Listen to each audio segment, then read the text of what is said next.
Hola, los estudiantes, amigos, neighborinos, and kids. Who knows? Whoever is watching. I know some of my students are going to watch this, not all of them. Today, I'm going to begin a new project. It's the beginning of the new year. It's the very first artistic act of 2021. And I've taken down the other work, put it on the shelves, give it some thinking time. And now we're going to do, hopefully, a coral reef system, like an exotic tropical coral reef system. And I figured there's a lot of science we can talk about while we do this. I'm going to start by just putting a bunch of paint on there. I don't start with pre-drawings or anything like that, especially when we're working with a chaotic system. Just let the chaos kind of roll, because there's too many details.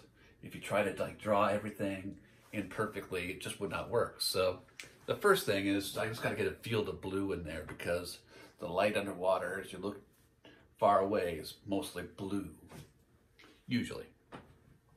And so my daughter used this Valspar Expressions interior paint, this lovely blue. So I make it very messy. So I'm not wearing any of my nice clothes. Make sure if you do this project like this, no nice clothes.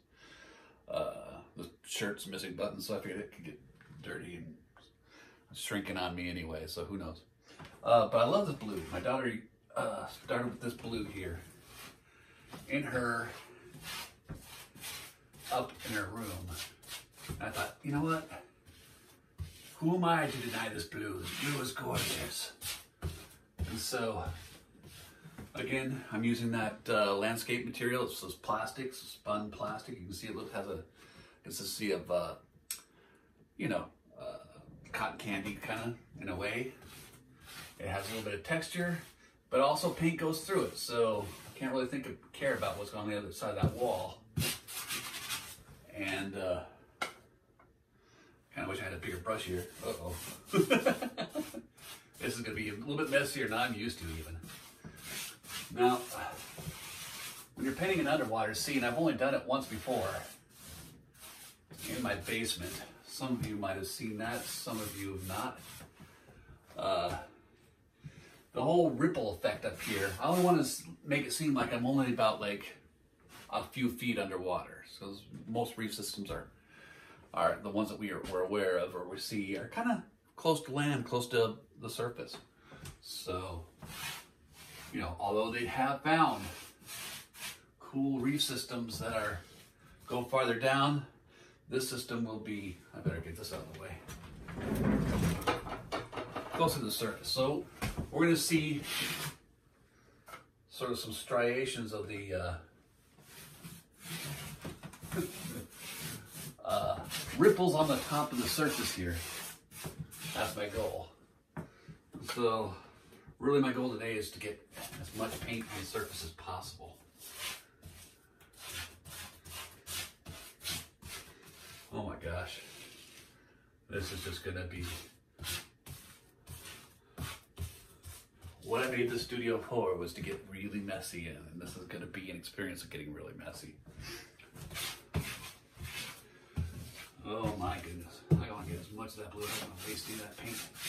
But as you can see, this this landscape fabric, it just takes all the paint off the brush. It doesn't let the paint travel far. So like the first step is just getting paint into it. And once there's a layer of paint on it, I've noticed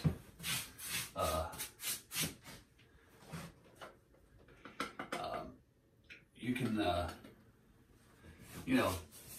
paint on it easier after you got like a one layer of paint on here. But I'm pretty cheap. I'm cheap with the paint. So I'm stingy, I could say. Especially with such beautiful stuff like this. But most of this is just to get an impression. Now, this scene is going to be a very impressionistic scene, if there's such a thing as an impressionism of coral reef systems. But with coral reef systems, you have lots of life. I mean, it's a beautiful thing about it is there's abundance of life. So even though I'm not like making a solid field here, I'm gonna kind of look at what's going on the screen for you guys. I can almost see like right, can't do it. I'm not that talented with the phone. Here, you can almost see that there's already fish active, right? Remember, the brain makes a lot of sense of the splotches and the vacant areas. Your brain's going to make sense out of that. That's what your brain does. It tries to make sense out of everything. I know we've talked about that before, so I won't go into it too much. I might have to put some more push pins in this because I can tell. So what my goal is we're going to have some distance here too. I want it to look like, oh, there's a mysterious void out there that I want to swim to, right? But in the closer ranges, you have some rough coral reef system stuff going on here. And the more jagged, the better, actually, when it comes to making a reef system. That's why I say, don't worry about detail at this point. It's not about detail. But we can make just some quick swishes, just some hints of rippling water above our heads.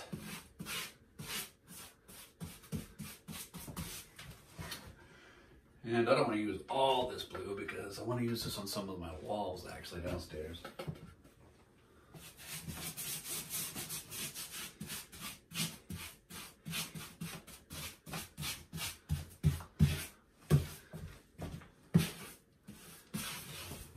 But believe it or not, that mess is how I start. Now let's see how it looks like on your screen. Kind of hard to tell what's going on, but oh well.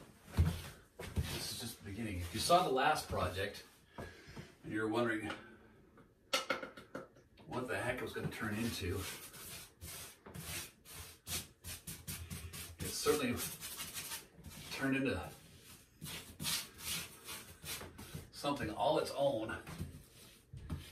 This one and that project, I didn't have an idea of what it was going to become. I didn't know it was going to become a landscape or it was just going to become something completely abstract, just fields of color, random shapes and shadows and things that play upon the eye. But this one, we definitely have a purpose. I want to give the real sense that if you were to walk into this room, the world's smallest studio, it would seem like you were looking at a beautiful aquarium exhibit.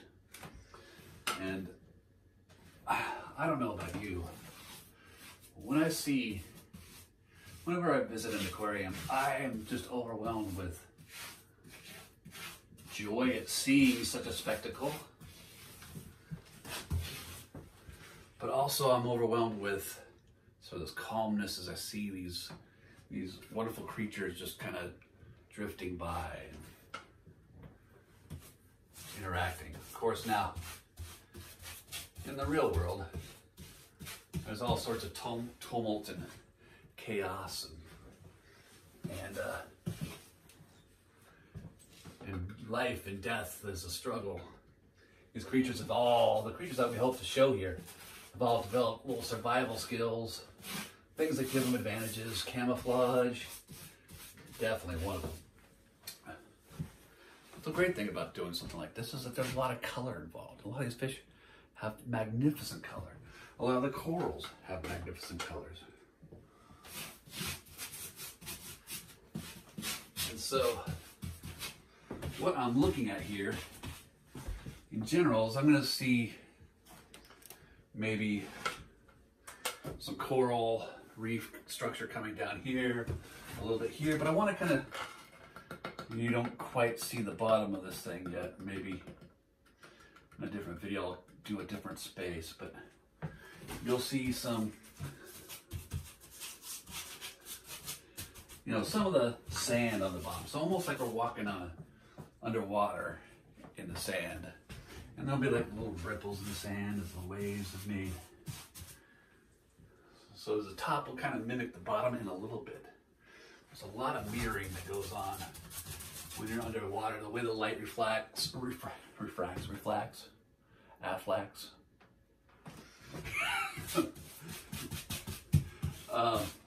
The way light refracts underwater, now I'm going to say that all the time, refracts underwater, it's a different sort of light. It gets filtered in to me, a very ethereal, beautiful way.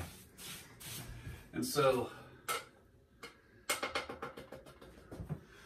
in this video, you won't see a lot of things. I'm just going to make a lot of chaotic sort of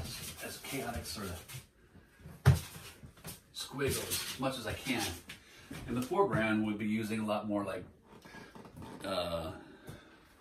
stark, sort of black contrasts. It'll make it pop out forward. But right now, I'm just kind of giving the, like I said, the impression of something.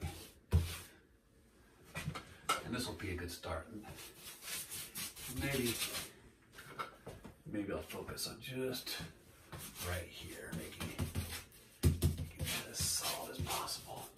I can already see the fish jumping around, swimming around in a swirl of delight as they kind of enjoy their day looking for the food that they're going to eat, the survival that they have to endure, the tricks that they play, even on us humans. So, this is a different paint than what I usually work with. Obviously, I usually work with acrylics because like it dries quickly. This is not going to dry as quick as I want it to. So I'll have to give it some time. So that may be all we do for this video. I want to break up some of those lines a little bit. You can already see that a lot of the texture that we'll be working with will be made just by simple brush strokes over the surface. Don't make yourself work too hard. Enjoy the process. Let the thing happen in front of you. Respond to it. I love watching those videos. I think I'll just end that right there. I love to watch those like on YouTube. Those relaxing videos of just like scenes from the Dead Sea or those 10-hour 4K aquarium exhibits or whatever it is where you can study the coral and the fish are just floating by. And that's what I'll be looking at when I do this. I'll probably have, I'll show you what I'm looking at sometime, like some of that video playing in the background. I'm not like using a single image to make this. This is going to be very much just like the last thing. I want it to kind of manifest itself, but it will definitely be inspired by my impressions of what I'm seeing as I see different coral reef systems and things going on. I will be looking for actual fish to actually recreate. So it'll be like a study, a life study in some ways. But the system itself will just be a conglomerate of impressions that I see, and that's what will become. So I think I'll leave it at that. Adios, amigos.